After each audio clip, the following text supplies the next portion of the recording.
এই যে দেখ, এই যে যা কবুতর আছে এই সবটি বিক্রি করে লামু, কারণ আমি তো বিদেশ যামু গা। কত করে দিবি ক? কত করে দিমু ক?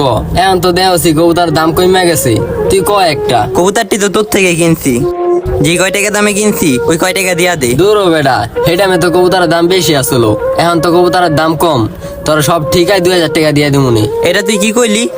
কবুতরটি তো তোর থেকে কিনছিলাম, 3 জোড়া কবুতর 2000 টাকা রেখে দিছিলি। হবাই তুই এতটি কবুতর কেমনে 2000 টাকা কস? আরে বেটা, যদি আমি নিতাম তাহলে তো দাম বাড়ায় দিতাম, নিব তো ছোট ভাই। ভাই আমি নিমু। দোষটা আমারই, আমি তোকে সবাই কুয়া বেড়াইছি না যে আমার ঠেকা কয়েকদিনের ভিতরে আমার কবুতর বেচতে হইব, এই কারণে তোরা সবাই দাম কমায় কমায় কইতে আসোস, খারাপ সময়টা ব্যবহার করতে চাইতে আসোস। ওই যে একটা কথায় আছে না, হাতে কাঁথায় পড়লে চামচিকেও লাথি মারে।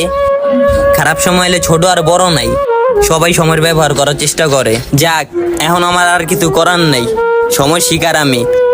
তুই আর 1000